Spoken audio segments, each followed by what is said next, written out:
Welcome, lovely brothers and sisters. Welcome.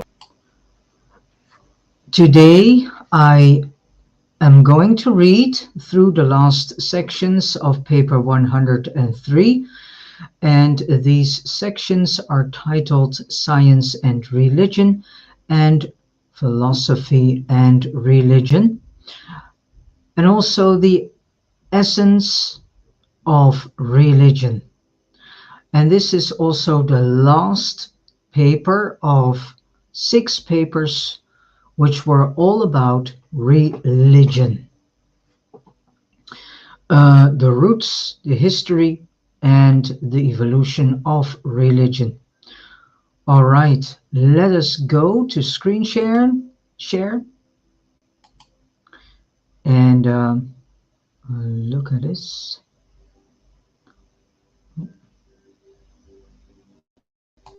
Yeah, science and religion. Science is sustained by reason, religion by faith. Faith, though not predicated on reason, is reasonable. Though independent of logic, it is nonetheless encouraged by sound logic. Faith cannot be nourished even by an ideal philosophy. Indeed, it is, with science, the very source of such a philosophy. Faith, human religious insight, can be surely instructed only by revelation, can be surely elevated only by personal mortal experience, with the spiritual at just the presence of the God who is spirit. True salvation is the technique of the divine evolution of the mortal mind from matter identification through the realms of Morantia liaison to the high universe status of spiritual correlation, and as material intuitive instinct precedes the appearance of reasoned knowledge in terrestrial evolution, so does the manifestation of spiritual intuitive insight presage the later appearance of Morantia and spirit reason and experience in the supernal program of celestial evolution. The business of transmuting the potentials of man, the temporal, into the actuality and divinity of man, the eternal, a paradise finaliter. But as ascending man reaches inward and paradise-ward for the God experience, he will likewise be reaching outward and space-ward for an energy understanding of the material cosmos. The progression of science is not limited to the terrestrial life of man. His universe and super-universe ascension experience will to no small degree be the study of energy transmutation and material metamorphosis. God is spirit, but deity is unity, and the unity of deity not only embraces the spiritual values of the universal Father and the eternal Son, but is also cognizant of the energy facts of the universal controller and the Isle of Paradise.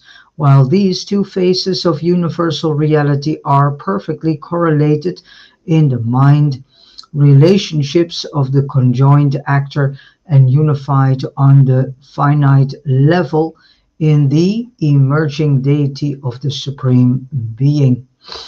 The union of the scientific attitude and the religious insight by the mediation of experiential philosophy is part of man's long paradise ascension experience.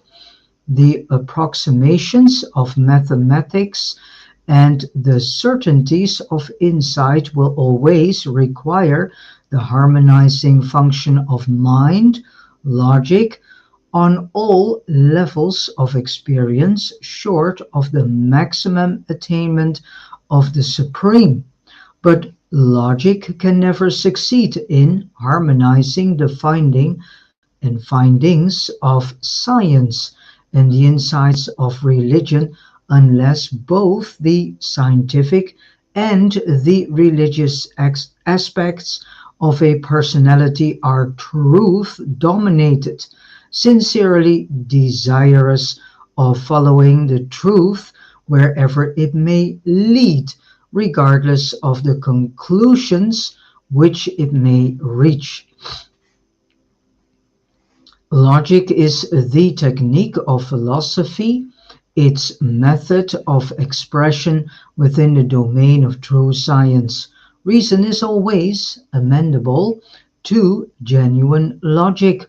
Within the domain of true religion, faith is always logical from the basis of an inner viewpoint, even though such faith may appear to be quite unfounded from the in-looking viewpoint of the scientific approach. From outward looking within, the universe may appear to be material. From within looking out, the same universe appears to be wholly spiritual. Reason grows out of material awareness, faith out of spiritual awareness. But through the mediation of a philosophy strengthened by revelation, logic may confirm both the inward and the outward view, thereby affecting the stabilization of both science and religion. Thus, through common contact with the logic of philosophy, may both science and religion become increasingly tolerant of each other, less and less skeptical. What both developing science and religion need is more searching and fearless self-criticism, a greater awareness of incompleteness in evolutionary status. The teachers of both science and religion are often altogether too self-confident and dogmatic. Science and religion can only be self-critical of their facts. The moment departure is made from the stage of facts, reason abdicates or else rapidly degenerates into a consort of false logic.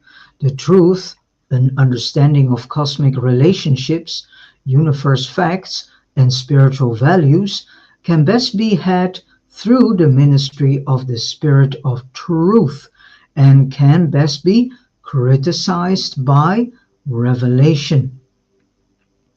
But revelation originates neither a science nor a religion. Its function is to coordinate both science and religion with the truth of reality, always in the absence of revelation or in the failure to accept or grasp it. As mortal man resorted to his futile gesture of metaphysics, that being the only human substitute for the revelation of truth or for the mota of morontia personality. The science of the material world enables man to control and to some extent dominate his physical environment. The religion of the spiritual experience is the source of the fraternity impulse, which enables man to live together in the complexity of the civilization of a scientific age. Metaphysics, but more certainly, revelation affords a common meeting ground for the discoveries of both science and religion and makes possible the human attempt logically to correlate these separate but interdependent domains of thought into a well-balanced philosophy of scientific stability and religious certainty. In the mortal state, nothing can be absolutely proved. Both science and religion are predicated on assumptions. On the Morancha level, the postulates of both science and religion are capable of partial proof by mota logic. On the spiritual level of maximum status, the need for finite proof gradually vanishes before the actual experience of and with reality. But even then, there is much beyond the finite that remains unproved. All divisions of human thought are predicated on certain assumptions which are accepted, though unproved, by the constitutively reality, sensitivity of the mind, endowment of man. Science starts out on its vaunted career of reasoning by assuming the reality of three things: matter, motion, and life. Religion starts out with the assumption of the validity of three things: mind, spirit, and the universe, the supreme being. Science becomes the thought domain of mathematics, of the energy and material of time in space. Religion assumes to deal not only with finite and temporal spirit, but also with the spirit of eternity and supremacy. Only through a long experience in mota can these two extremes of universe perception be made to yield analogous interpretations of origins, functions, relations, realities, and destinies. The maximum harmonization of the energy spirit divergence is in the encirclement of the seven master spirits, the first unification thereof. In the deity of the Supreme, the finality unity thereof, in the infinity of the first source and center, the I Am. Reason is the act of recognizing the conclusions of consciousness with regard to the experience in and with the physical world of energy and matter. Faith is the act of recognizing the validity of spiritual consciousness, something which is incapable of utter mortal proof. Logic is the synthetic truth-seeking progression of the unity of faith and reason, and is founded on the constitutive mind endowments of mortal beings, the innate recognition of things, meanings, and values. There is a real proof of spiritual reality in the presence of the thought adjuster, but the validity of this presence is not demonstrable to the external world, only to the one who thus experiences the indwelling of God. The consciousness of the adjuster is based on the intellectual reception of truth, the supermind perception of goodness, and the personality motivation to love. Science discovers the material world, religion evaluates it, and philosophy endeavors to interpret its meanings while coordinating the scientific material viewpoint with the religious spiritual concept. But history is a realm in which science and religion may never fully agree. Point 8. Philosophy and religion.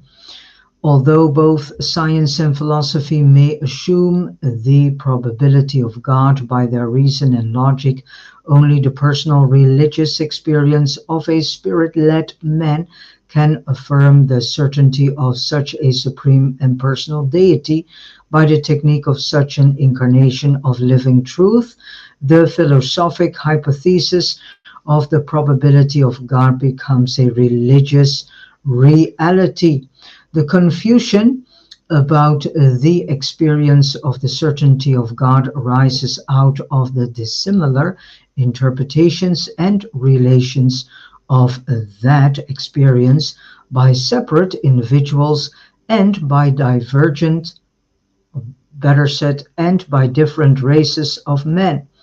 The experiencing of God may be wholly valid, but the discourse about God, being intellectual and philosophical, is divergent and oftentimes confusingly fallacious.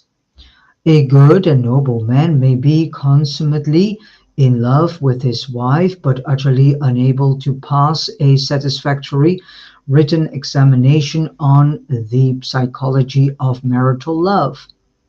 Another man, having little or no love for his spouse, might pass such an examination most acceptably. The imperfection of the lover's insight into the true nature of the beloved does not in the least invalidate either the reality or sincerity of his love. If you truly believe in God by faith, know Him and love Him. Do not permit the reality of such an experience to be in any way lessened or distracted from by the doubting insinuations of science, the cavilling of logic, the postulates of philosophy, or the clever suggestions of well-meaning souls who would create a religion without God.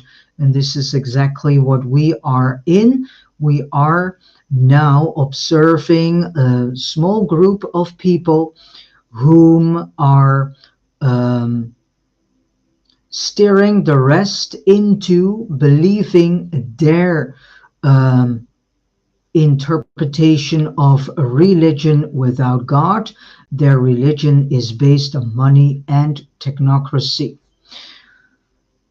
The certainty of the God-knowing religionist should not be disturbed by the uncertainty of the doubting materialist. Rather, should the uncertainty of the unbeliever be mightily challenged by the profound faith and unshakable certainty of the experiential believer. Philosophy to be of the greatest service to both science and religion should avoid the extremes of both materialism and pantheism. Only a philosophy which recognizes the reality of personality, permanence in the presence of change, can be of moral value to man, can serve as a liaison between the theories of material science and spiritual religion. Revelation is a compensation for the frailties of evolving philosophy. And then the last point, the essence of religion. Theology deals with the intellectual content of religion, metaphysics with the philosophic aspects. Religious experience is the spiritual content of religion, notwithstanding the mythologic vagaries and the psychological illusions of the intellectual content of religion, the metaphysical assumptions of error and the techniques of self-deception, the political distortions and the socio-economic perversions of the philosophic content of religion. The spiritual experience of personal religion remains genuine and valid. Religion has to do with feeling, acting, and living, not merely with thinking. Thinking is more closely related to the material life and should be in the main, but not altogether, dominated by reason and the facts of science, and in its non-material reaches toward the spirit realms. By truth, no matter how illusory and erroneous one's theology, one's religion may be, wholly genuine and everlastingly true. Buddhism, in its original form, is one of the best religions without a God, which has arisen throughout all the evolutionary history of Urantia. Although as this faith developed, it did not remain godless. Religion without faith is a contradiction, without God, a philosophic inconsistency and an intellectual absurdity. The magical and mythological parentage of natural religion does not invalidate the reality and truth of the later revelational religions and the consummate saving gospel of the religion of Jesus. Jesus' life and teachings finally divested religion of the superstitions of magic, the illusions of mythology, and the bondage of traditional dogmatism.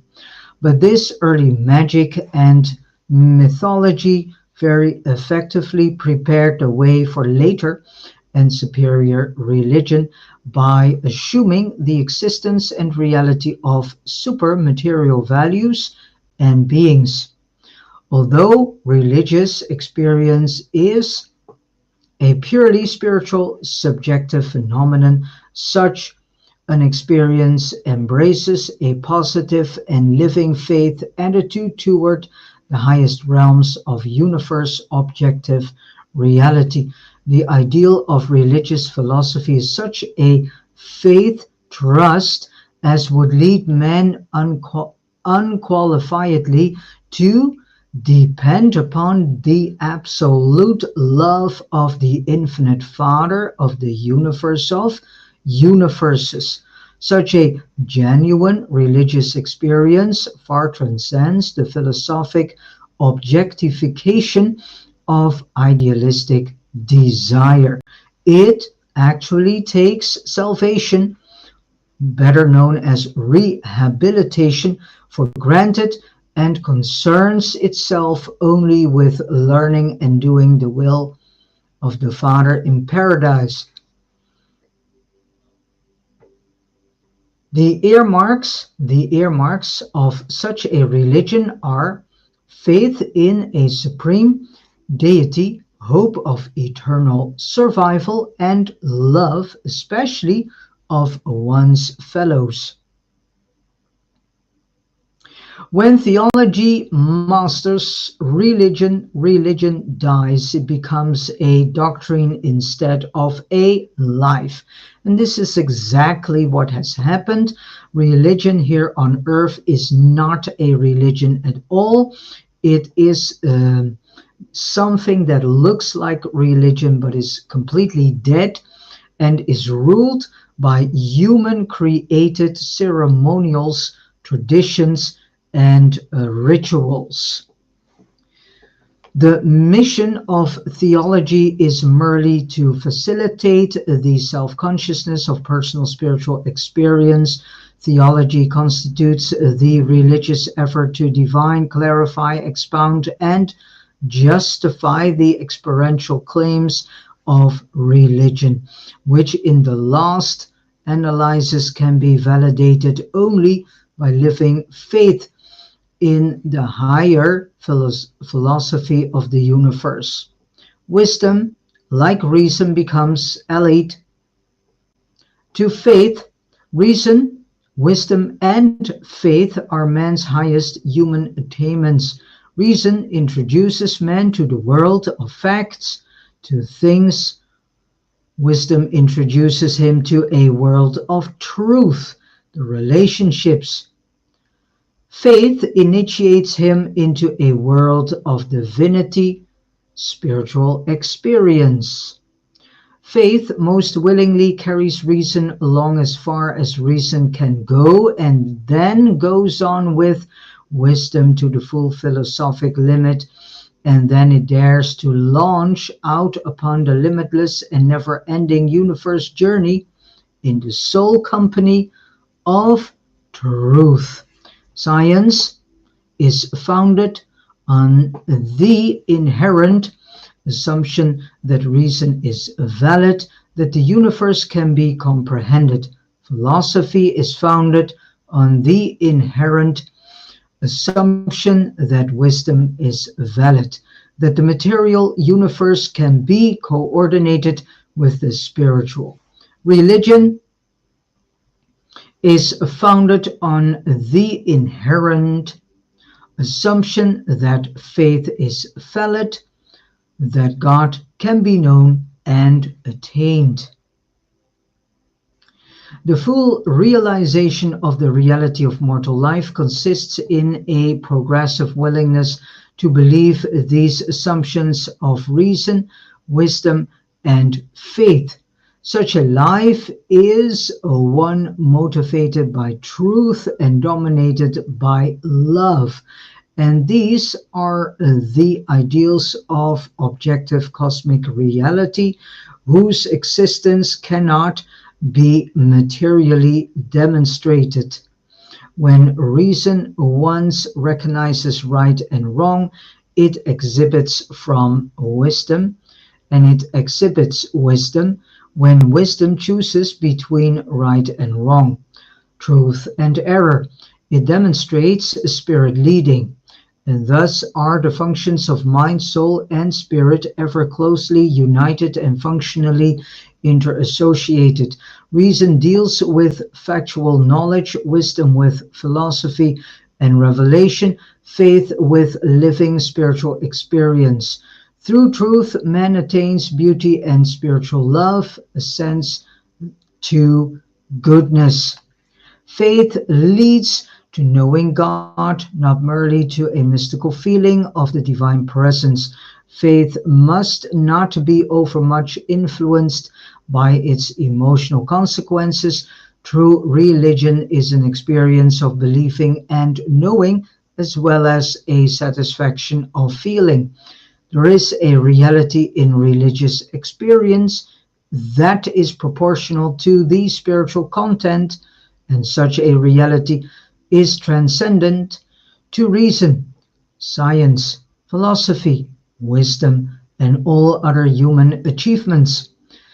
The convictions of such an experience are um, un- unaccessible.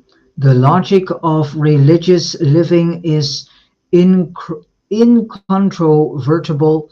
The certainty of such knowledge is superhuman. The satisfactions are superbly divine. The courage indomitable.